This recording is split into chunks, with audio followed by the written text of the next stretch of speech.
যে বোনটা জন্মলাভ করেছে তার নাম ছিল আকলিমা এবং সুন্দরী ছিল। আমর একসঙ্গে যখন সন্তান হতো, একটা ছেলে একটা মেয়ে, এবং আপন ভাই বোনেরা যে পরবর্তী যে সন্তান জন্মলাভ করতো সেই তার সাথে পরের সাথে আপোষ করে এইভাবে বিয়ে শাদী যাচ্ছিল। আর আল্লাহ সাল্লামের শরীরে ওটা বলেছিল যাচ্ছিল। তো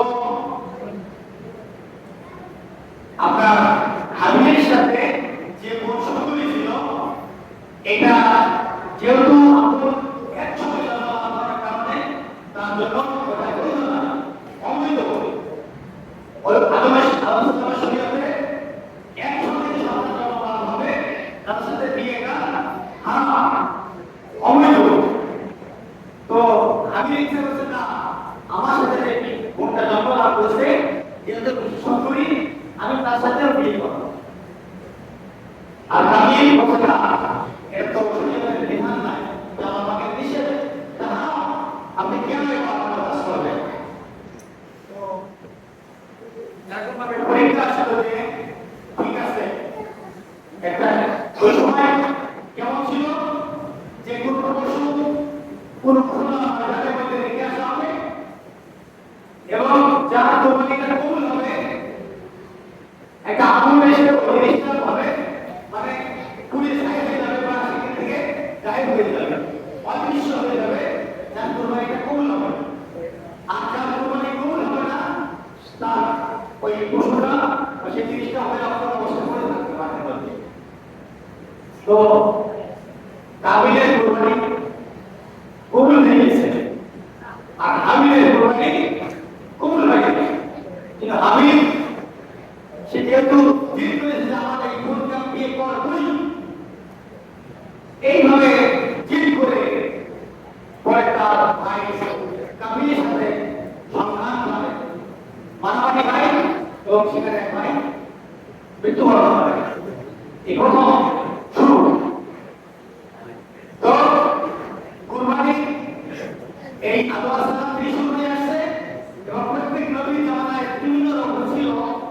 আমাদের নবী হযরত ইব্রাহিম আলাইহিস সালামের থেকে মেইন যে কুরবানি শুরু হয়েছে, হযরত ইব্রাহিম আলাইহিস সালামের ওনার সবচেয়ে বড় পরীক্ষা আল্লাহ নিয়েছেন, বড় বড় পরীক্ষা হযরত ইব্রাহিম আলাইহিস সালামকে আল্লাহ নিয়েছেন। এক তো যখন ওনার বয়স 87 বছর, তখন আল্লাহ হযরত ইসমাঈলের জন্ম হয়। পরে দুধের বাচ্চা শিশু আল্লাহ থেকে হুকুম আসছে যে হে ইব্রাহিম, আপনি আপনার পুত্র সন্তান আমরা সহ বনবাসে পাঠিয়ে দিন। বনভূমিতে যেখানে জন্মহীন, গাছপালা নাই, বাড়ি নাই, খাবার নাই, বাজার নাই, এমন জায়গায় পাঠিয়ে দিন। আল্লাহ পাকের হুকুমে হযরত ইব্রাহিম আলাইহিস সালাম তার সন্তান ইসমাঈল এবং হাজরাকে যখন বনভূমির মধ্যে রেখে আসছে, তখন চলে আসছে আল্লাহ সাল্লাম জিজ্ঞাসা করছে যে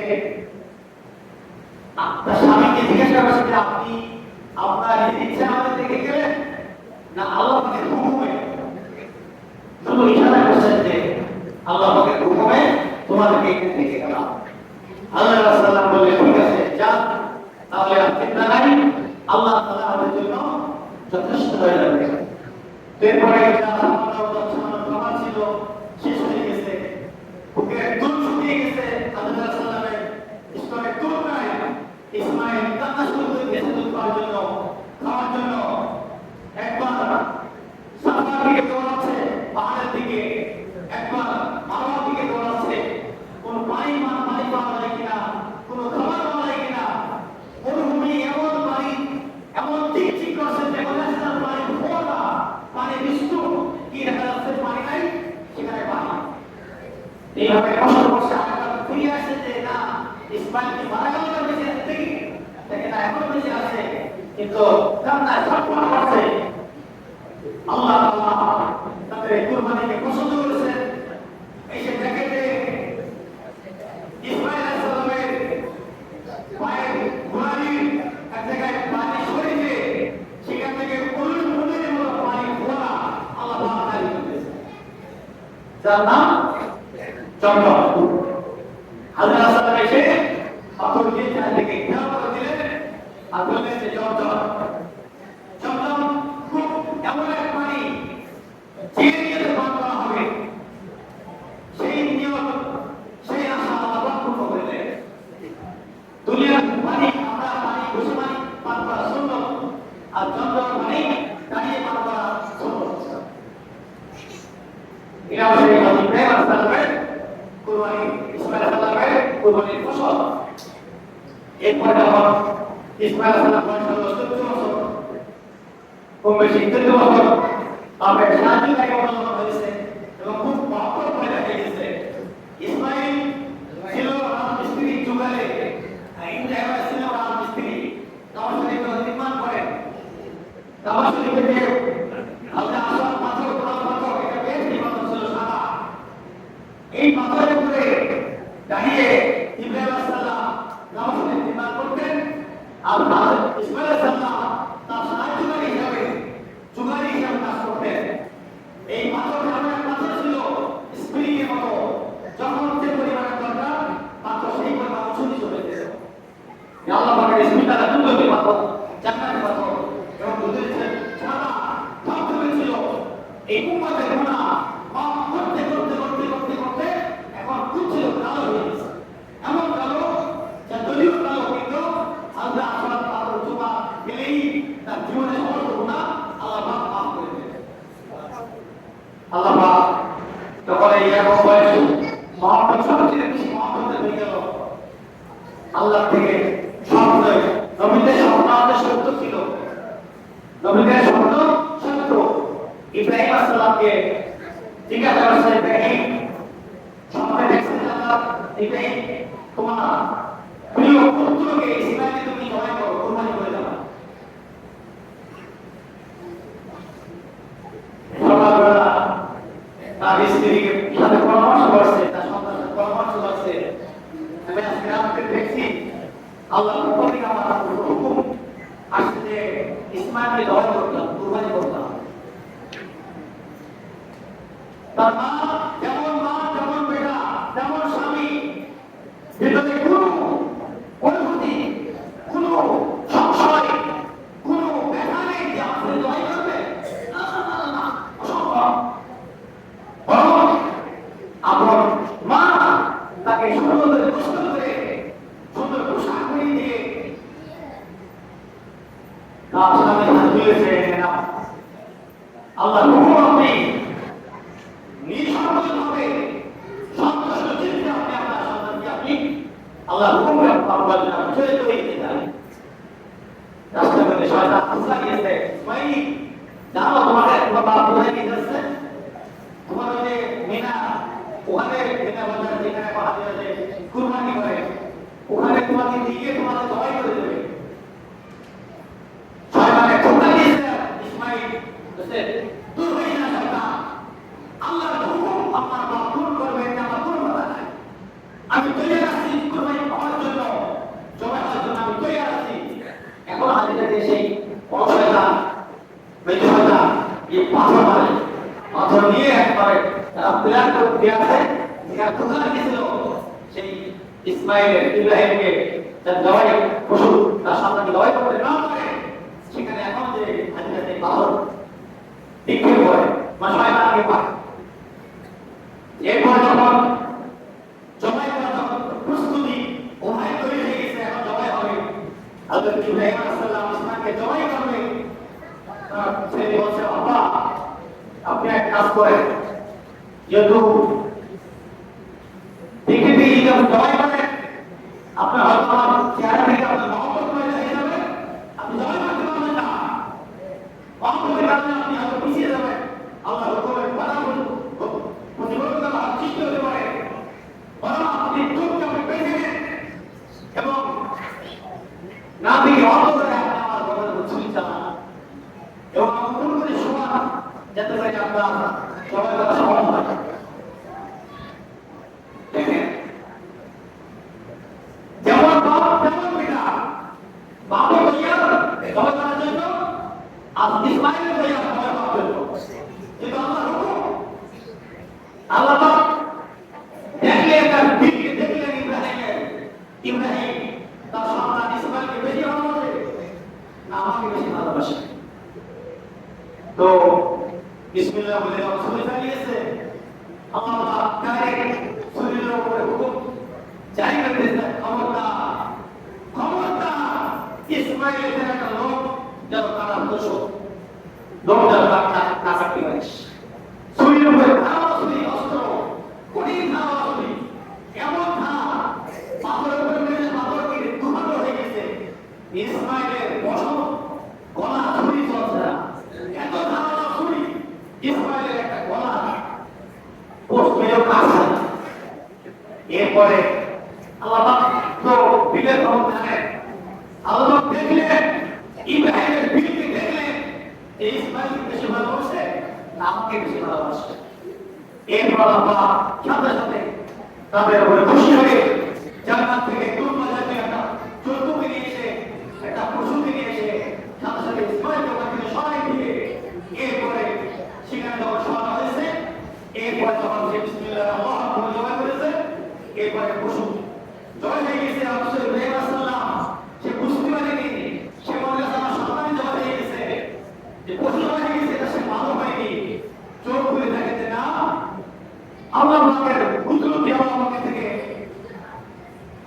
জিবরাইল হয়তো ওই আসছে যে আল্লাহ আপনার কুরবানিকে কবুল করে নিয়েছেন, পছন্দ করে নিয়েছেন, আপনি যে পরীক্ষা নিয়েছেন আল্লাহ পরীক্ষা আপনি উত্তীর্ণ হয়ে গেছেন, আপনি পাস করে ফেলেছেন, আপনি আজ থেকে ইব্রাহিম খলিলুল্লাহ আল্লাহ পাকের বন্ধু হয়ে গেছেন।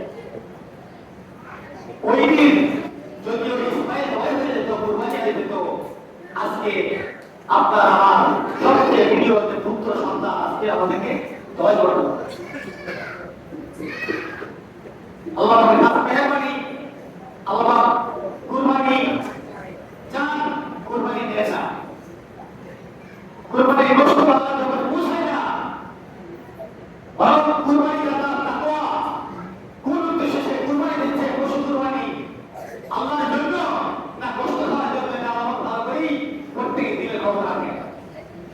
এর রাস্তা যদি কুরবানি হয়, সেই আমলটা আল্লাহ দরবারে কবুল হবে। শুধু কুরবানি নয়, আমার নামাজ, আমার রোজা, আমার হজ, আমার যাকাত, আমার তাকওয়া, আমার সমস্ত নেক আমল যদি আল্লাহ তাআলার জন্য হয়, সেই আমল আল্লাহর দরবারে কবুল হবে। আল্লাহর জন্য যদি না হয়, সেই আমল কোনো আমলে আল্লাহর দরবারে কবুল হবে না। এটা ক্লাস বহুত বড় দামি একটা শক্তিশালী আমল। এই জন্য কুরবানি দাতা কুরবানি পশু কুরবানি দেব, তাদের নিয়তটা হচ্ছে আল্লাহ পাকের রাজি খুশি করার জন্য আমরা কুরবানি দেব। তাহলে ওই কুরবানি দাতা রক্ত মাটিতে পড়ার আগেই আল্লাহ দরবারে কুরবানি কবুল হয়ে যাবে। এই জন্য যাদের কুরবানি ওয়াজিব তারা অবশ্যই ঈদুল আজহার দিন এবং আরফার 2 দিন 3 দিন কুরবানি দেওয়া যায়। এই কুরবানি দেওয়া ওয়াজিব কাদের উপরে? যাদের উপরে সাদাতুল ফিতর ওয়াজিব, যাদের উপরে যাকাত ওয়াজিব, তাদের উপরে সাদাতুল কুরবানি দেওয়া তাদের জন্য ওয়াজিব। অর্থাৎ ঈদুল আজহার দিন সকালবেলা যে ব্যক্তি এসব পরিমাণে পানি পাবে, অতএব কত মানে 7.5 ভরি সোনা অথবা 7.5 ভরি রূপা অথবা ওই পরিমাণ কোনো মাল যদি গচ্ছিত থাকে, তারপরে কুরবানি করা ওয়াজিব হয়ে যাবে। আর যদি কুরবানি ওয়াজিব হয়ে থাকে আর যদি কুরবানি আদায় না করে, তো তাহলে একটা বড় ধরনের গুনাহ হয়ে যাবে, শক্ত গুনাহ হয়ে যাবে। এই জন্য আমরা চেষ্টা করবো যাতে করে কুরবানি ওয়াজিব আল্লাহ ভালো করে জানেন, কার মাল আছে কার মাল নাই। ঈদুল আজহার দিন কুরবানি করার থেকে, পশু জবাই করার থেকে উত্তম আমল আল্লাহর দরবারে আর কিছু নাই। এই জন্য আমরা এটা আমাদের বিধান, হুকুম, সাহাবায়ে কেরাম রাসূলুল্লাহ সাল্লাল্লাহু আলাইহি ওয়াসাল্লাম ইয়া রাসূলুল্লাহ, এই কুরবানি করে আমাদের কি লাভ? রাসূলুল্লাহ সাল্লাল্লাহু আলাইহি ওয়াসাল্লাম বললেন, এটা হচ্ছে আমাদের আদি পিতা, আমাদের মুসলমান জাতির পিতা হযরত ইব্রাহিম আলাইহিস সালামের সুন্নাত। এই কুরবানি দাতা কুরবানি শরীরের মধ্যে যতগুলো লোক থাকবে, প্রত্যেক লোকের বিনিময়ে আল্লাহ পাক নেকি দান করবেন এবং কুরবানি দাতা বাহন হিসাবে আল্লাহ পাক এই কুরবানি পশু তাকে আল্লাহ পাক জান্নাতে নিয়ে তৌফিক দান করবেন। এই জন্য ভাই আমাদের যখন কুরবানি ওয়াজিব, তার অবশ্যই এটা আল্লাহ পাকের বিধান মনে করি আমরা পালন করার চেষ্টা করব। ঈদুল আজহা নামাজ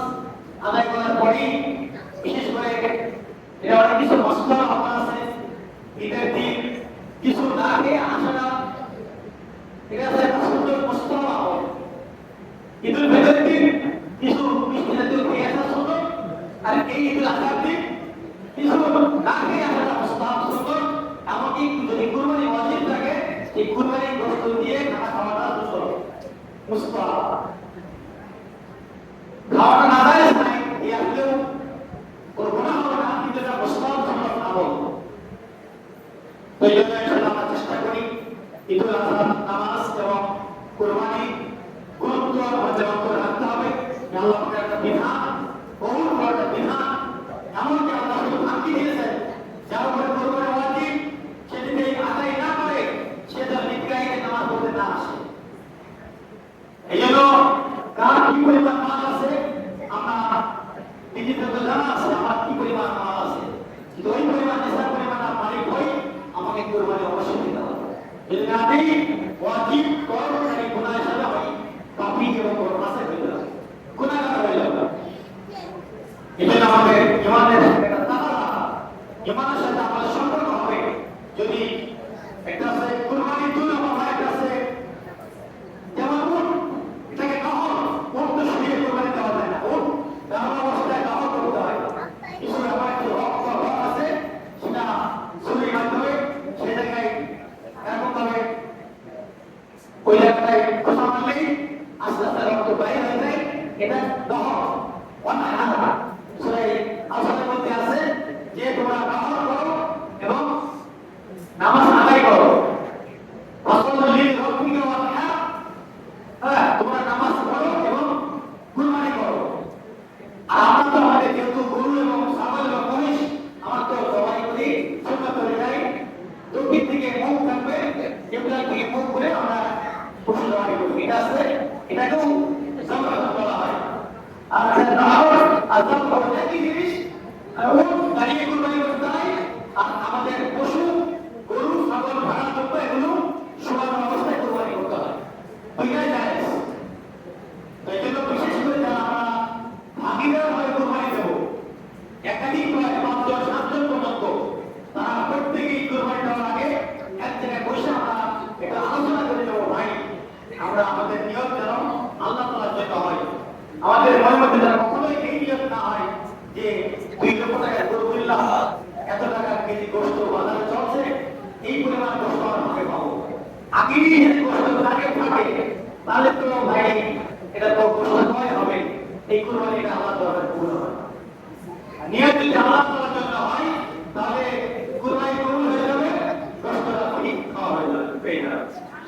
ঠিক মসজিদের বা বাড়ির জানালা করার মতো আপনার নিয়ত যদি এই থাকে আমি এই ঘর থেকে কোরআন পাঠ তেলাওয়াত করব, এই দক্ষিণ দিকে জানালা দিয়ে মসজিদের আযান শুনবো এবং মসজিদে পাঁচ নামাজ পড়ার চেষ্টা করবো, এরকম নিয়ত থাকে, তো আল্লাহ পাক ওই আপনি নিয়ত করার কারণে ওই ঘরটা আপনার অংশ ওটা দুনিয়া হবে না। আর দক্ষিণ দিকে হাওয়া খাওয়া নিয়ত যদি ঘরে জানালা করেন তাহলে হাওয়া খাওয়া হবে, ওই ঘরে কোনো সব পাওয়া যাবে। এই জন্য আল্লাহ আমাদের সবাইকে সহিভাবে যেভাবে কুরবানি করলে, পশু কুরবানি করলে আমাদের কুরবানি আল্লাহ তাআলার দরবারে কবুল হয় এবং ঈদুল আজহার নামাজ আমরা জামাতের সাথে আদায় করার চেষ্টা করব। বহু দুঃখের বিষয়, অনেক ভাই ঈদের নামাজ জামাত পড়ার লোক আছে, আমি প্র্যাকটিক্যাল দেখেছি। আমি পড়াশোনায় থাকতাম এবং অবস্থায় প্রায় প্রত্যেক বছরই নামাজ পাই, একটা কাজ হয়েছে কিন্তু একাধিক পাইনি, তোমরা আমার এত পাইনি, এত প্রচার, এত সরকারি ভাবে বেসরকারি ভাবে প্রচার করে আমাদের কোনো সভা ব্যতিক্রম হবে না, তারপরে যে নামাজ দেওয়া হয় কতই মানে দুর্বলতা, বছরের 2টা ঈদ তাও কিন্তু নামাজ দেওয়াতে পারে না।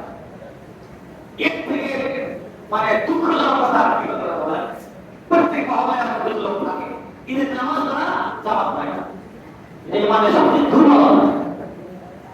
আল্লাহ তাআলা আমাদের সবাইকে যে সমস্ত আলোচনা হলো আল্লাহ তাআলা আমাদের সবাইকে এর উপরে আমল করার তৌফিক দান করুন, আমিন। যখন পড়েন নাই মঙ্গলা জুমা সাথে আসন করে বসে যাবেন, ইনশাআল্লাহ জানা আসন করে বসে যাবেন।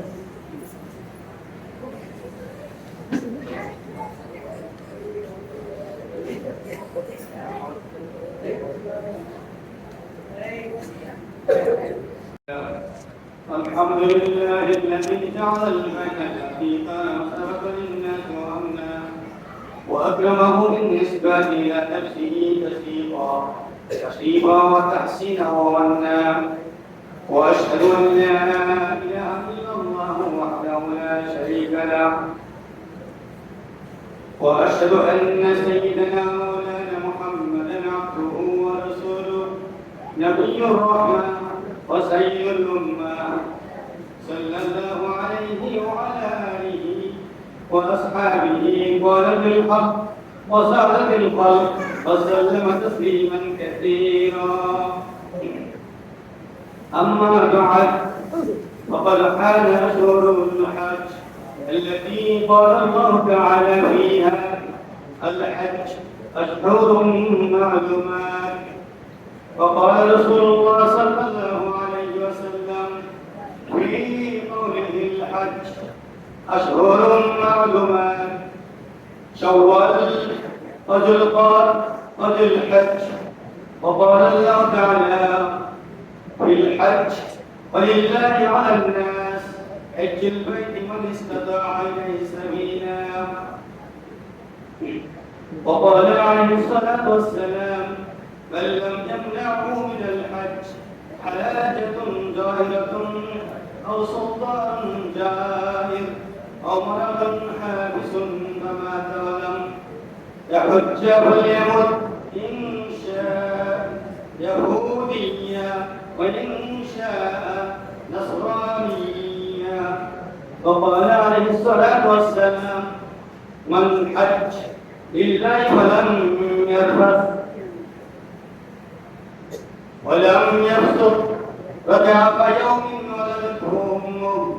واعتمر عليه الصلاة والسلام 4 حور كلهن في ذي القعدة إلا التي كانت مع حاجته إلى الحديث. وقال عليه الصلاة والسلام: تابعوا بين الحج العمرة فإنهما ينفعان الفقر والذنوب. ومن مكملات الحج زيارة سيد القبور لسيد أهل القبور، وضرب في فضلها السنن إسناد بعضها حسن، كما قال عليه الصلاة والسلام: من زار قبري وجب له شفاعتي. وأنا أنبئكم بأمر يهمكم، وهو أن ذا القعدة الذي يلي شوال لما كان من أشهر الحج وقال وقوع عمر النبي صلى الله عليه وسلم، فأي شك فيه من وأي كلام، فما أشد الشناع أن يعتقد فيها شوما كافعد من لم ينقر له بالأحكام. أعوذ بالله من الشيطان الرجيم. وأذن في الناس بالحج يأتوك رجالا وعلى كل ضامر يأتين من كل فج عميق.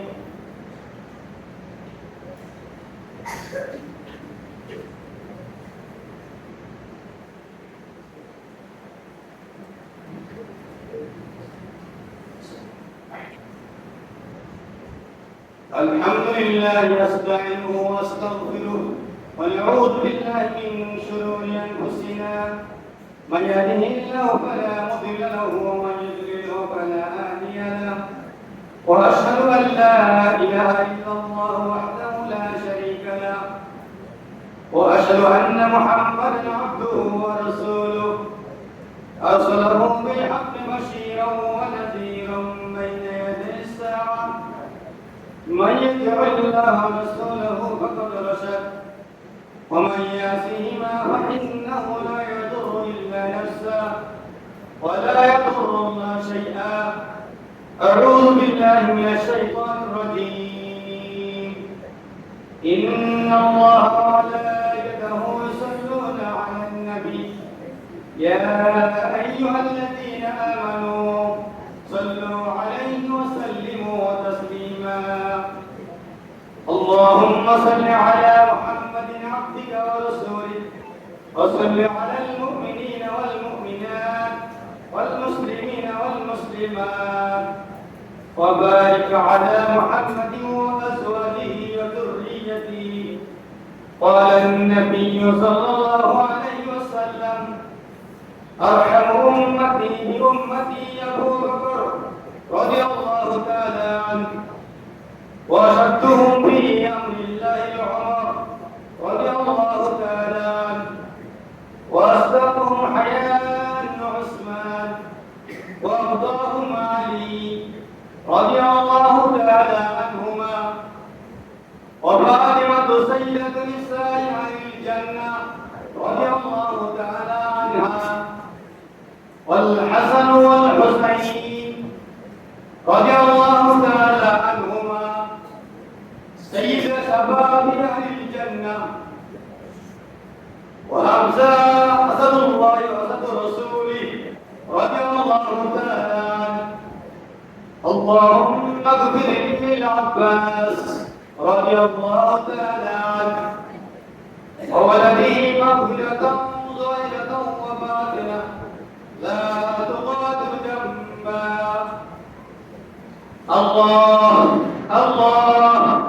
في أصحابي لا تتخذوهم غرضا من بعدي، فمن أحبهم فليحب أحبهم، ومن أبغضهم فليبغض أبغضهم، فخير أمتي قرني ثم الذين يلونهم ثم الذين يلونهم. السلطان ظل الله في الأرض، من كان سلطان الله في الأرض أعانه الله. إن الله يأمر بالعدل والإحسان وإيتاء ذي القربى وينهى عن الفحشاء والمنكر والبغي يعظكم لعلكم تذكرون. فاذكروني أذكركم واشكروا لي ولا تكفرون.